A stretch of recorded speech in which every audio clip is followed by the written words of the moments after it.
I'm so excited to be here with the composer of Woman Talking. Please join me in welcoming Hildur Guðnadóttir. So I wanted to start by talking about the first time you read the script. Do you remember that moment? I do, yeah, I do. And I just remember, well, it was quite an emotional roller coaster, really, to read the script. It was, it fills you with so many different feelings, anger and disgust and which somehow strangely leads into hope and just optimism and it's a beautiful journey that you get to go on, I think, in this story. It's really, really powerful. It is. I watched it this week. It's an extraordinary film. I don't think I've ever seen anything quite like it, in the way that it is both so expansive and intimate, and just stunning. Every moment of it, from the words coming out of the actor's mouth to the cinematography, and then of course the score. So I can imagine that when you first read it, that you were compelled to do this. Yeah, and I think that everyone that made this film together, and every post, I think, just we're so moved by the story and brought so much heart, to their work, and every single post. And I think that's what makes this film so special, is that there's really just so much like genuine love and for every person that came together to make this film. You can really feel it when because I just came back from a lunch with some of the cast and members and Sarah, and it's just like you can really hearing them talk about how the set was, it was so, there was such a strong connection between people and such like camaraderie and support and just such a beautiful atmosphere, and the same with for post-production and the discussions that I got to have with Sarah and that whole journey as well, which is sometimes I guess a little bit more detached than what happens on set, because there's you're not as close with people, you're not with people every day, but I think it was still the sense of openness and connection and listening and generosity that I think really you can really feel that when you watch the film. I hope, at least, I imagine, because it is really so full of heart. I can imagine that that what was happening in pre-production, in production, and post-production sort of mirrors that community that the actors are building, and the characters that you see the characters in the film, and guided by Therapali, who I think is both a phenomenal director and also appears to be a pretty strong feminist. I don't know personally, but I can imagine a different kind of environment around it. Yeah.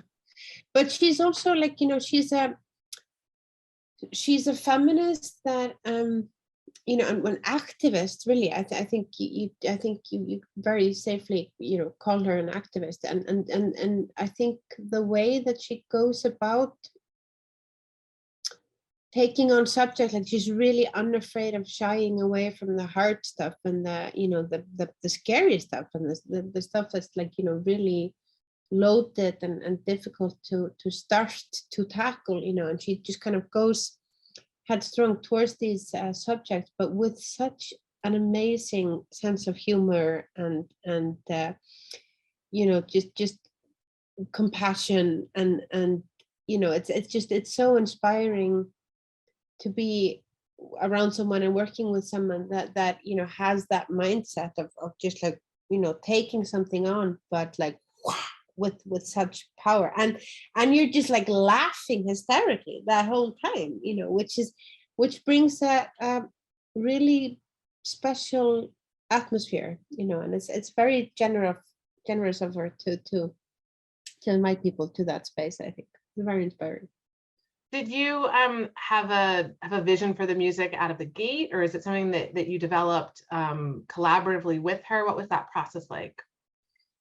Yeah, I think my knee-jerk reaction was that of anger, you know. So my knee-jerk reaction was to kind of, you know, go a bit more dark and you know, towards the horror of the story. But I think, and then as we had these discussions and you know, I got to know her better and her vision for the film, it was really clear that the music needed to be a vehicle of hope, and needed to drive forward the possibility of a different life for these women and for these children.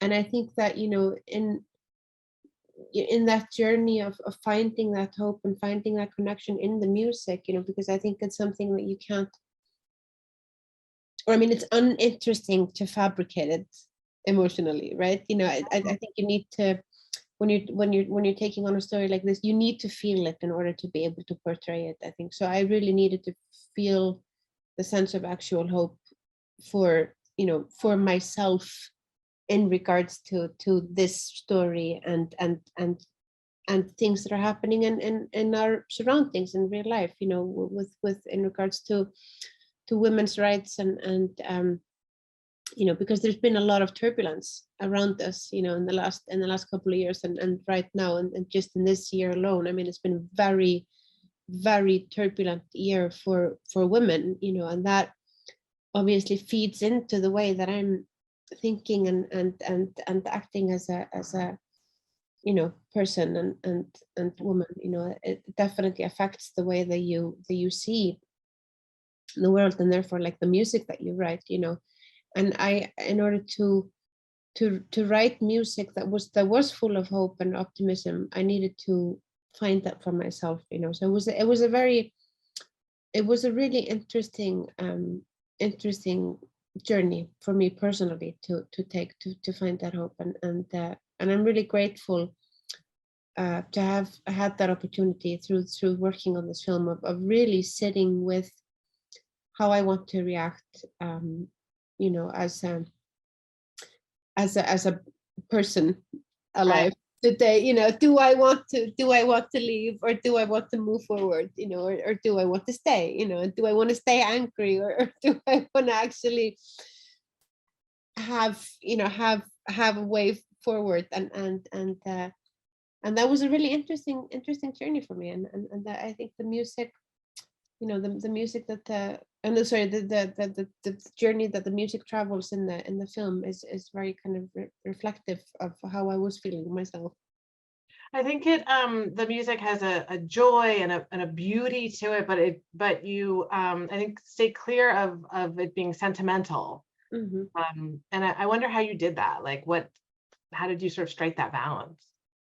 Yeah, that was tricky. It was very tricky because music is pretty manipulative emotionally, you know, and music can very easily push your emotional buttons, you know. It's very good at doing that.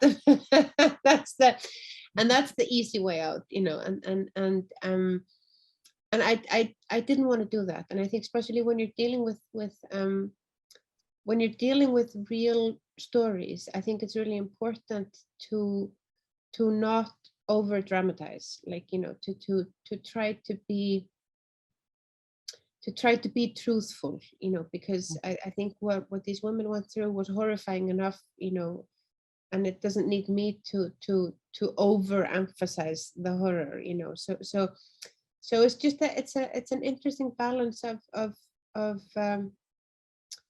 you know, with you know, being emotional but not being over sentimental, you know, and making space for an audience to have their own read on, you know, on their own emotional reaction to the story, which is very emotional, you know. So you don't want to you don't want to overfeed the, you know, that emotional spectrum, you know. So I think there's like, yes, it's a certain amount of emotional warmth, but also restraint. I think that I felt was helpful, you know, to not go over the top and not just make it into some, like, you know, costume drama, you know, with the string orchestra. I really, as an audience, as a viewer, I really appreciate that, because I watch a lot of things, often documentaries that have like a kind of a score that is just leading you so clearly in a direction that I find myself turning against it. And so to have a score that is kind of a little push and pull and is sort of filling in some gaps, but not directing your heart. I think it's very sophisticated.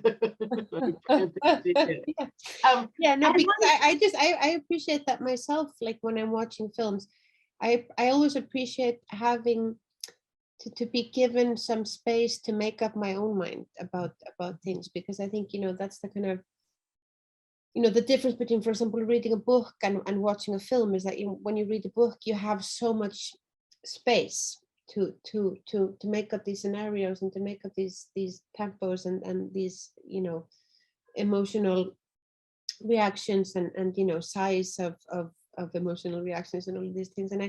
And I think, you know, it's so interesting to leave some space, like, you know, within the film medium to also leave some space, because I just think it's so satisfying, you know, when you like, oh, okay, this is how I feel about it, you know, and that's, yeah, I always think that's an interesting balance, you know, like where is that point, like where is the point of telling a story with space, you know. Right. I think it also it sort of stimulates our brains and our emotions and our like our full selves, right? Because we as human beings, like I think we thrive on making connections. Yeah, exactly. And we want to make our own connections. Like we want to feel like, oh, okay, this is how I feel about it, you know. Ah, okay, isn't that? And then you start to ask questions, you know, and that's so what you know, what art is so great for that, like, you know, raising questions and giving us the space to ask questions that we wouldn't necessarily have thought of, you know, and then we can sit with that, you know. And I think, you know, it doesn't always need to answer the questions, I think. Did you do any research around or listen to the sort of the cultural music or the folk music of the Mennonite people from any region, frankly, the region from that the book is set in, or any other Mennonite culture? No, I deliberately stayed away from any like direct kind of connections, because the film, I mean, the story in the film is being told as a fable, so we never actually, in the film, she never says, like, you know, this is a Mennonite colony, or this is. Oh, you're right. Yeah, she doesn't. No, exactly.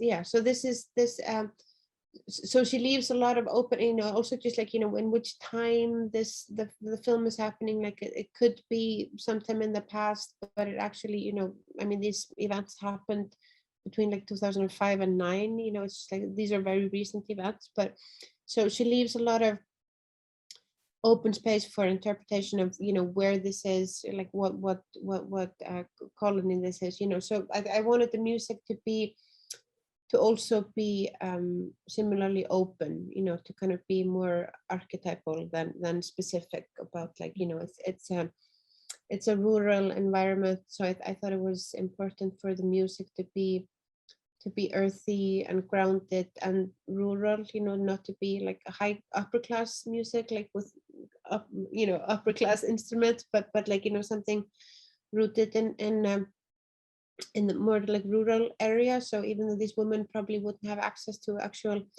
instruments. I imagine the guitar, for example, would have been at least in the next village over, so I thought the guitar was just like a perfect vehicle for the thematic material. Mm-hmm. I was also really curious about the singing that occurs periodically throughout the film, and is so it's raw and then moves into harmony and kind of echoes out of the barn across the land. I imagine you had some hand in that. No, actually not. Oh, No, that was I didn't have anything to do with that. That's all of Sarah's beautiful work. oh, so she wrote the songs. No, I think they're actually. I mean, she chose the songs, I believe, but no, I think these are traditional songs. I'm actually not even sure if they're like Mennonite specific or just yeah. I'm not. All right, we won't go too deep into that then. Yeah. So you've talked a little bit about hearing from actors and others on set what that collaboration was like, and you talked about sort of finding the tone with Sarah. But as you actually got into the work, I imagine that some of the folks who are watching this are also composers, and so I'm sure they would love to hear more about any sort of the details of the process as you moved through, like how long did it take, and how did you actually work together to get to the final product? Yeah. Yeah, where do I begin with that? I think I was on the project maybe for 9 months or something like this. So which is a relatively short time for me, actually. So I started I joined the project as they were shooting. So yeah, so I started writing music as they were shooting, and it was just really yeah, it was a really great dialogue that we had, and we sent some ideas back and forth, and then when it was clear which direction we were going towards, I sent Sarah this melody, and she just like absolutely she was like, this is it, like this is the theme and this is the way forward. So that was kind of the driving force of the kind of post process, really. After that melody came into the story, came into place, that then it really started to set the tempo of the editing. So it really kind of led the edit and led the kind of the pacing of the from the beginning to the end, because the melody kind of is the thing that starts rather small and then grows as they get more momentum, and the music kind of grows with it. And yeah, so the guitar playing is performed by one of my dearest friends in the whole world. So a friend that I worked with on most projects almost, really, that I do for the last 20 years. So he's really one of my best friends, and he was really important. It was really important for me to work with a performer that knows me better probably than I know myself. So in order to find this connection and really pour all the actual like love that one friendship that we have for each other into the music. So our recording sessions were really just this beautiful two best friends hanging out, just talking about their life and playing this music together, and so that was a very important part of the process, to actually, because I think music is so it's so see-through. So I think you can, or at least for me, like, making it, it's I can just see exactly the emotional place that I'm in when I'm writing certain music or performing certain music.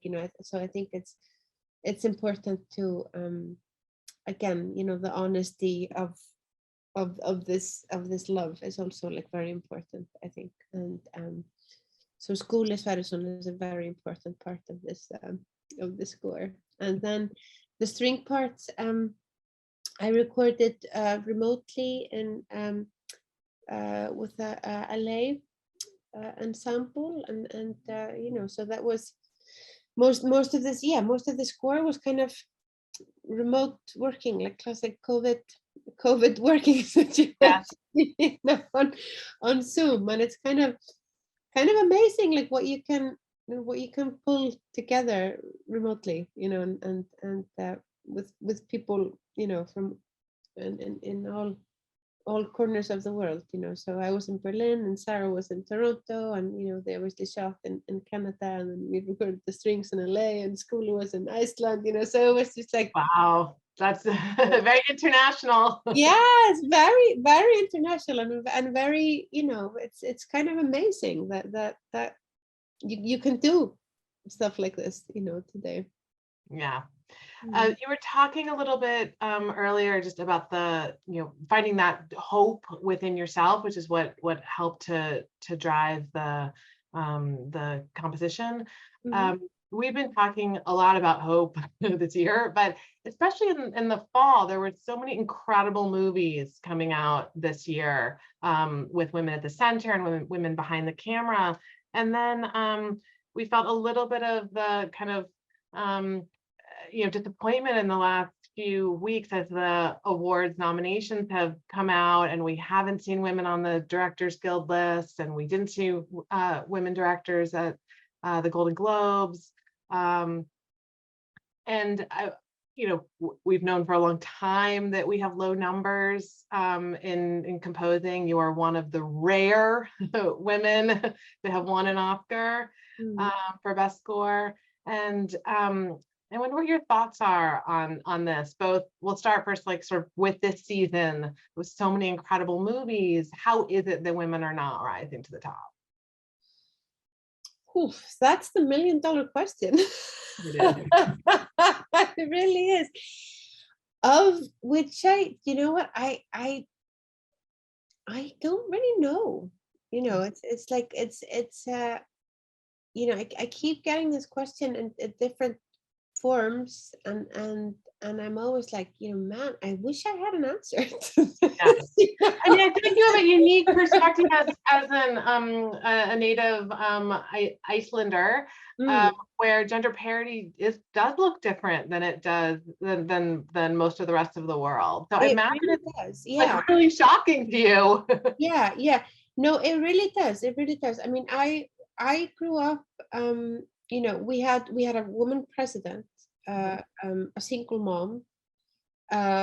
We had one of the biggest, music stars in the world, also single mom, Björk, and I had, I was raised by single moms, like really amazing women. Like my grandmother was one of the first female doctors in Iceland, one incredible scientist, virologist, who made groundbreaking vaccines, which it was just unheard of, the work that she was doing internationally. Really incredible woman, single woman. There, a single mom, like at a time where that was not supposed to be possible. And so and this is where I come from. This is just the reality to me. And so my grandma always said, she was like, Hildur, there's nothing in this world that you can't do if you love it enough, and if you just know this is what you want to do, then it doesn't matter what it is, you just do that, and you just you don't ask any questions, you don't let anyone else tell you that it's not possible, or that you're not qualified, or that you're can't do it because you're a woman. You just do that, and that's somehow you know, I really took her advice to heart, and music is what I've always done. I've never done anything else in my life. I never, you know, did any sports as a kid. I just always played music, and different types of music, you know, so I just loved exploring all kinds of music, and so I did everything wrong, you know. I was as a classical cello student, I was like, you know, terrible student. I played totally wrong because I had the way that I wanted to play. Like when I started writing music, I did it all wrong. So I got terrible grades in my composition class because it was all wrong what I was doing, you know. And I never, you know, I think as long as you're not offending anyone, you're not hurting anyone, you know, you just go with what you think is interesting, and you know, you follow your curiosity, and it never even occurred to me that, you know, I couldn't write music because I was a woman, you know. I never even, like, it just didn't make any sense to me. And then somehow when I moved, you know, abroad, and I started, especially when I came, you know, started to kind of dabble with film music and this kind of more industry or whatever you want to call it, you know, then it became all of a sudden like more of an issue, and people started to say, like, you know, well, but can you handle this because you're a woman? Like, you know, that was actually said to me just like a couple of years ago, even after all this word craziness, and I was like, wow, it's like so weird that someone can ask me if I'm capable of writing music. It's what I've done all my life. Like, Right. how would I not be capable of that? Why why would I not be able to do that? And I've just, you know, I've just followed that. And I just, you know, when I first saw these numbers, you know, these ridiculous numbers of in film composition, you know, I just thought to myself, you know, I gotta make a point here. Like you know, I have the opportunity to, you know, I was getting some like offers, and I just said, like, you know, I really need to make a point that women are fully capable of writing music. And has anything did anything change after you won the Oscar for the Joker? Oh yeah. Okay. I think so. And I think, you know, just in this time, you know, just, I mean, I've been writing and performing music professionally. I mean, you know, all my life really, but kind of, you know, on professionally for, you know, 20 years. And I think, you know, in the last few years, I've seen more change than ever, you know, and I've seen more,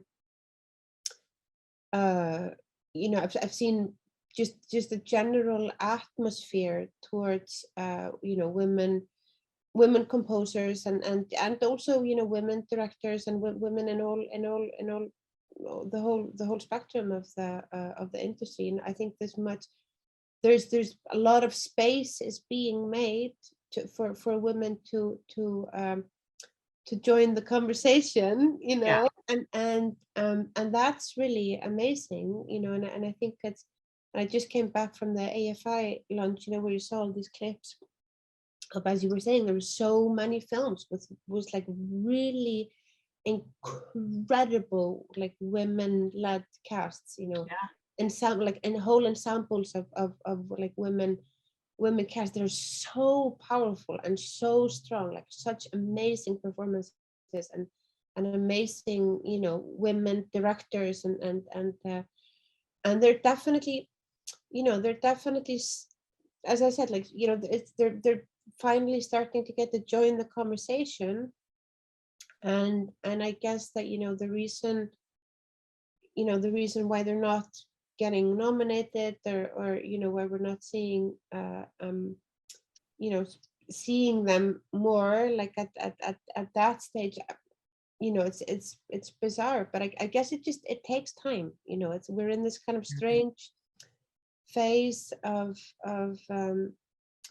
you know, we're finally understanding that change needs to happen, you know. And I think that's a great beginning, you know, as we've been seeing just with diversity in general, you know, not just gender diversity, but diversity on the whole spectrum. You know, I think we're all kind of saying like, hey, wait a minute, like something needs to change here, you know, and we're starting to make that change, you know, and then I think, you know, I think we just have to, we have to be kind of excited about the time where we're not so focused on the, you know, making this shift, and when it just becomes normal, like, you know, it's, we don't have to say like this is a woman composer or a woman director, you know, Yes. it can be a composer or director. Yes, yes, yes. I mean, that is the ultimate goal. Absolutely, and that's like, it's so, it should be so possible, especially I think in the film industry, because films are a medium that's, you know, films tell every single story under the sun, you know, and the film world is just so much, you know, should be so much richer for having every single person under the sun telling these stories, you know, not just a specific, you know, type of person, but all types of people, you know. And I think it's just gonna, it's just gonna make that the films so much more interesting and you know, fun to experience, you know. And the culture so much richer. Absolutely, Yeah. absolutely. Well, we've been at it for 50 years. Yeah, sorry. Because we've been at it for 50 years, and we're going to keep going until we get until we, you know, have an industry that looks like the population. So Absolutely, we're here. yeah, and I think it's so important that we have these initiatives to just, you know, to make these statements, because it's if you don't see, like, for example, statistics about the, you know, misrepresentation, then you don't, it's harder to see the problem and harder to realize like, oh, wait a minute. Really, it's very true. It's very true. Well, we're really excited for the next few weeks for you. And I believe so much in this movie and in the work that you have done to bring this whole other element of it to life. And my fingers are crossed. You know, we'll wait for those Oscar nominations to come out, and then we'll be watching on the 10th. Yeah, beautiful. Thank you so much. Thank you so much. It was really an honor to meet you.